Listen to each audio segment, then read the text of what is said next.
Friday. We are once again seeing strong evidence that the American dream is back and real under President Trump's leadership. Based on today's jobs report, the president's economic policies of historic tax cuts and deregulation are working.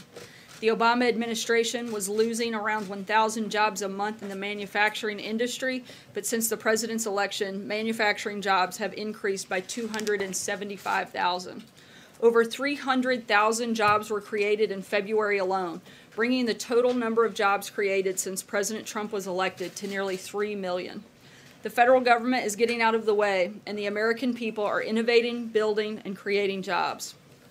In other news today, the president has pardoned Christian Saucier, a Navy submariner. Mr. Saucier was 22 years old at the time of his offenses and has served out his 12-month sentence. He has been recognized by his fellow service members for his dedication, skill, and patriotic spirit. While serving, he regularly mentored younger sailors and served as an instructor for new recruits. The sentencing judge found that Mr. Saucier's offense stands in contrast to his commendable military service. The president is appreciative of Mr. Saucier's service to the country. With that, I will take your questions. John.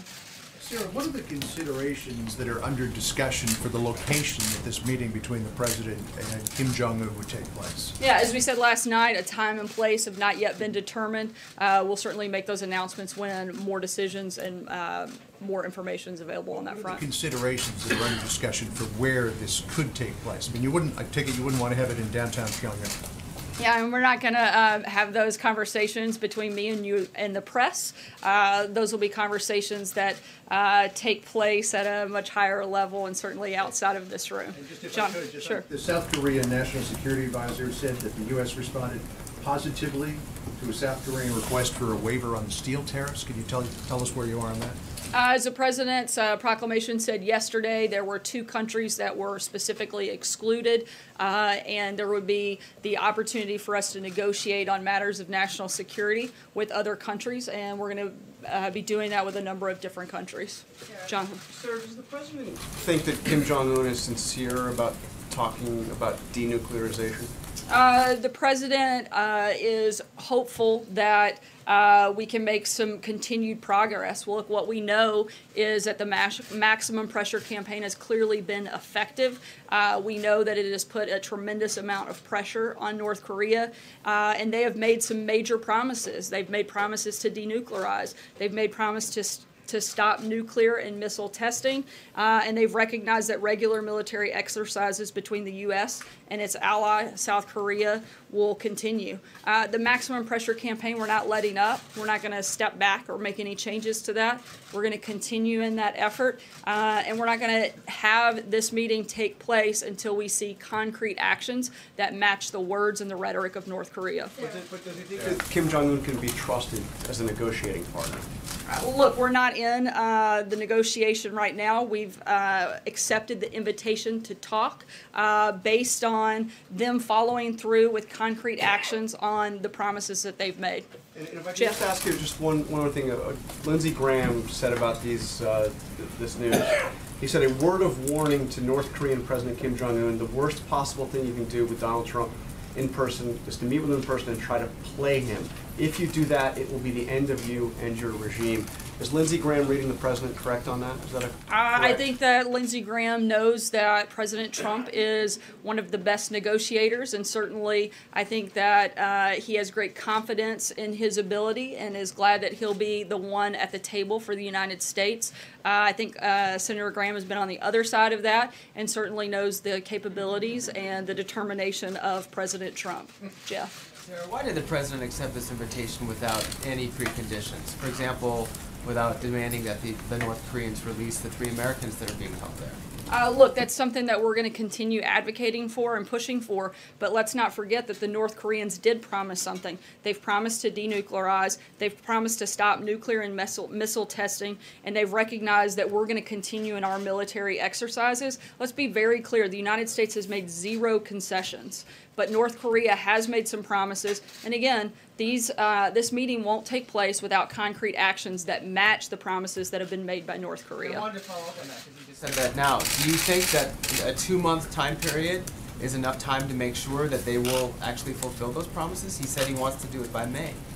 Look, we're working on the determination of the time, but let's not be lost in the fact that this didn't happen overnight. This maximum pressure campaign and this process has been ongoing since the president first took office. For the first time in a long time, the United States is actually having conversations from a position of strength, not a position of weakness like the one that North Korea finds itself in due to the maximum pressure campaign. Does that mean it might not be May? Again, we haven't set a time or a location. Those things have yet to be determined. Eric just said they promised to denuclearize. Have they promised to denuclearize, or have they promised to talk about denuclearizing? The understanding, the message from the South Korean delegation is that they would denuclearize, and that is what our ultimate goal has always been, and that will have to be part of the actions that we see them take. After We have to see concrete and verifiable actions take place. Sarah, Yes. before the meeting. Yes. Sarah, isn't the president giving Kim Jong-un exactly what he wants, which is respect and stature on the international stage? Not at all. I think that the president is getting exactly what he wants. He is getting the opportunity to have the North Koreans actually denuclearize. Look, you have to remember, nothing is changing from the United States position. We're going to continue the maximum pressure campaign. We're going to continue working with our allies and partners to do that, and we're going to continue to ask them to step up and do more. Nothing is changing from our side when it comes to this conversation. There's no guarantee this will be any more than a photo op. Kim Jong-un gets his equal footing, in his view, on the world stage with the leader of the free world, and the president gets nothing. Yeah, I definitely don't think that the president's getting nothing when we've already said, and frankly I've said it many times since walking in here in the last 10 minutes, that the president will not have the meeting without seeing concrete steps and concrete actions take place by North Korea. So the president would actually be getting something, and frankly, the world would be getting something. If we can get to a place where North Korea is denuclearizing, that is a massive step, and it's something that will make the entire globe much safer. And even President Moon has said that this is because of the leadership of President Trump. And one softball question, which is, and I apologize for that, which is, given the economic news and the North Korea news, what words would you describe would you use to describe the president's mood right now? The president's in a great mood. The president's been in a great mood because we've had not just a successful couple of days, we've had a successful year, and we're very focused on making sure we have 7 more. Sarah, thank you. Top officials at the White House and the Pentagon seem to be taken by surprise by the announcement. Was this done in a haphazard way? Not at all. As I said, that this has been part of an ongoing campaign that's been going for over a year. And just because some of the individuals that may regularly leak to the press weren't involved in the conversation doesn't mean that the appropriate parties that lead those agencies were not in the room and not part of that discussion. The president came here to the briefing room, though, before reaching out to the president of China. Is that appropriate? Should we not have reached out to his international partners first before making the announcement here? Look, we've had ongoing conversations with leaders across the world. The president simply said there would be an announcement. He had several conversations with world leaders both last night and today. Were you aware he would make this decision beforehand? Again, the president had conversations with a few of world leaders both last night and today. This is something that all of these countries have been working together on, and something that we're going to continue to work with our allies and partners on. Was the Secretary of State aware that he was going to make that decision, Sarah? Yeah, and the Secretary of State's deputy was in the room at the time these conversations went on, so it's absurd to pretend like they weren't part of this process and haven't been part of this process all along. Jeff? Sarah, to follow on what Peter was asking, how will the President and the United States be able to verify this before the meeting? How will they be able to verify the denuclearization? That's something that will be determined through the national security and intelligence community. Certainly not something I would read out to you guys from here. The President has said repeatedly that previous presidents, his predecessors, have mishandled this and misplayed this. Why can he be so confident that this is the right move when just in October he was telling his own Secretary of State it would be a waste of time to talk directly? Well, I think it's really clear that they've misplayed it, or we wouldn't be in the position that we're in. The president wouldn't be having to clean up the mistakes of the previous 3 administrations. The president is getting promises out of North Korea that haven't been made in any recent years. And again, we are going to continue the maximum pressure campaign to make sure that they follow through on these commitments. John? Who would he like to have with Sorry, him I'm at the going to keep meeting? moving. If I can just ask, who would he like to have with him at the meeting? His Secretary of State, I mean, there is not an ambassador now in South Korea. Does he plan to step up more before this meeting? Look, the president has an incredible team that is surrounding him, both from National Security Advisor, Secretary of Defense, the Secretary of State, the intelligence community. But at the end of the day, the ultimate person to lead that negotiation or that conversation and be at the table will be the president. John. Thanks a lot, Sarah. The North Korean government has made promises before. They've reneged on those promises with 2 prior administrations. What's different now? Why should we trust Kim Jong-un now? Again, because the United States is going to continue that maximum pressure campaign. We are making no concessions, and we are not going to move forward until we see concrete and verified actions taking place by North Korea. We are also operating from a position of strength that we haven't had in previous administrations due to the maximum pressure campaign, not just by the United States. Let's not forget that a lot of our allies and partners like China, South Korea, Japan have stepped up and done infinitely more over the past year due to the president's leadership than they have in the previous administration. So this is a collective effort to put that pressure on North Korea, and it's going to continue. North Korea is in a place of weakness, and that is certainly recognized by the promises that they've made through this conversation. Francesca? Has starved his own people, he's murdered his own people. You could say he's responsible for the death of Otto Warmbier. Why put him on the same stage as the President of the United States? The president wants to make sure that we denuclearize the peninsula and that we're securing and helping have a safer world. I'm glad that you guys are acknowledging a lot of the problems of North Korea, because just a couple of weeks ago, a lot of members in the press were actually elevating North Korea and some of the members of the regime and comparing them to people in the United States and in this administration. I think that is actually what put North Korea on a similar stage. No action by this administration has even remotely demonstrated a level of rise that the media did during the Olympics and through some of those stories. Francesca. Thank you, Sarah. Yesterday, a South Korean official came out to the stakeout location and said that this meeting would be taking place by May. But you did not say that in your original statement. That's not what you said today, that a place and time has not been set. So was there some sort of a miscommunication by that? Because that is definitely what had been said by Mr. Chung yesterday evening. No, I'm simply saying that a time and place haven't yet been set. Okay, and so moving on from that point, can you kind of explain to us how this did end up coming about last night? Because we had the president pop his head in here at roughly close of business and say to supporters who were around that there was going to be this announcement. Maybe that's y'all's close of business. Our hours must be a little later than y'all's. Yeah, I'm pretty sure you guys were all still here. So popped his head in here though and said that there would be an announcement coming around 7 p.m. from the South Koreans. Then the White House ends up telling us that it will be here on this property. Then it wasn't until an hour after that that you even sent out a statement affirming the details, some of the details, not the May part, of what this announcement that President Trump would be meeting with Kim Jong-un. Can you walk us through how that all happened from the president popping in here to the fact that a South Korean official, not the White House, briefed us on our own property outside? Again, this was the result of the South Korean delegation who had met with the North Koreans earlier in the week, coming here to give us an update on their conversations and their meetings and relaying that information and us responding to that. And the reason for the South Koreans, I believe that was the end of your question, addressing is because those were the individuals that had directly spoken with the North Koreans, and they were the ones that were making that response. It was the president's idea to come in here and make that statement?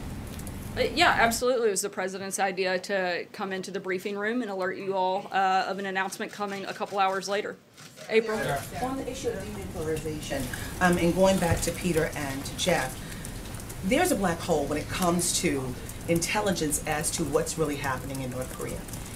What is going to be put in place specifically to qualify and quantify what is actually there? When you talk about denuclearization, what are you denuclearizing? How many? We don't know specifically. What is in place? Are you going to employ world bodies beyond what you have? What is in place? What do you plan on doing? That's something that's going to be determined by the intelligence community, the national security team, and not something that I would relay from the podium to all of you. But it's very important when you have something, some kind of meeting of this nature, it's very important to understand what is in play, because he could say, I'm denuclearizing and not denuclearize everything. I think it's very important for our intelligence communities and our national security community to understand that, and they do. And that is going to be a major part of any conversation, and something, though, I'm not going to relay at this point, certainly ahead of any conversation.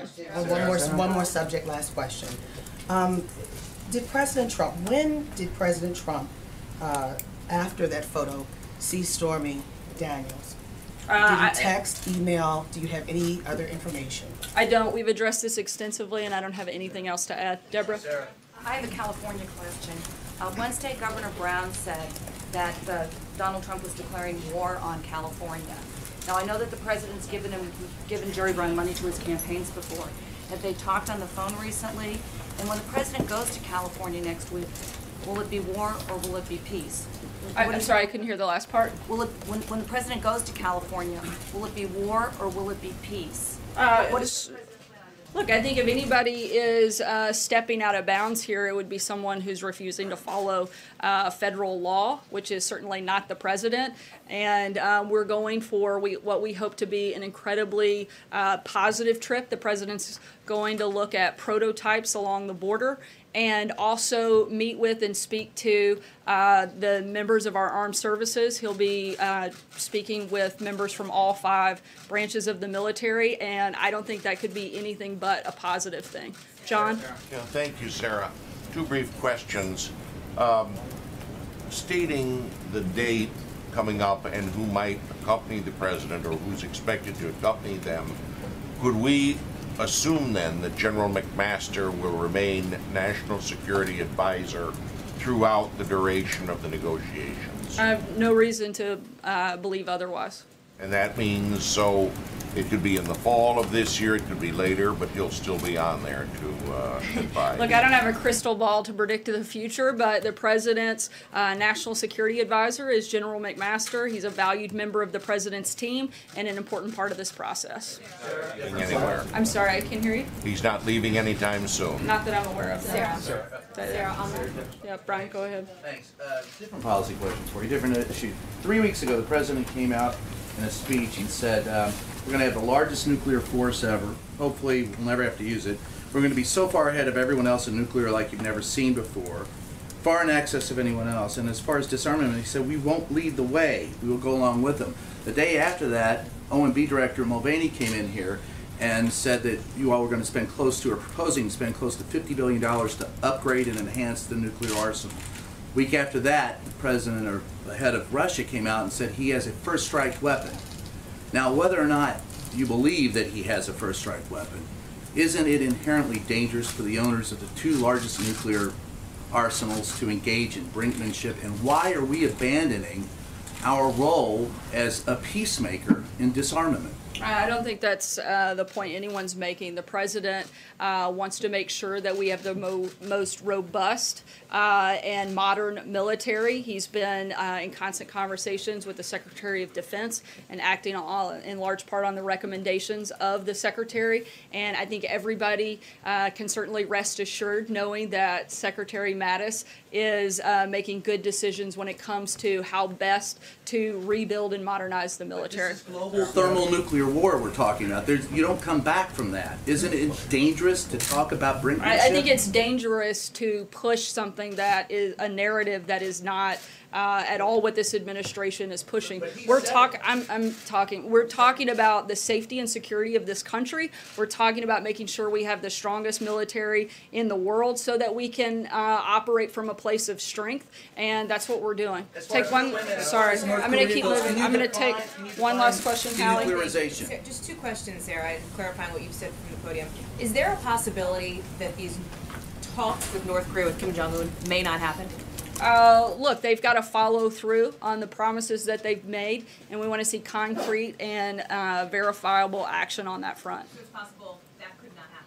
I mean, there are a lot of things possible. I'm not going to sit here and walk through every hypothetical that could exist in the world, but I can tell you that the president has accepted that invitation on the basis that we have concrete and verifiable steps. And then second, you said from the podium, you acknowledged that the president, to follow up on April's question, knows about the arbitration involving Stormy Daniels. So does he remember speaking with his lawyer about that? Does he remember meeting Daniels back in I've addressed 2006? this extensively. I don't have anything else to add. Sorry, I did tell Trey. I'll take one last question. Thanks, Sarah.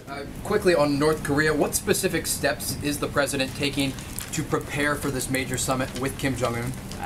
Look, the president has been preparing for this for quite some time. In his regular briefings with the intelligence community, with his national security team, he's going to continue doing that, and with other subject matter experts.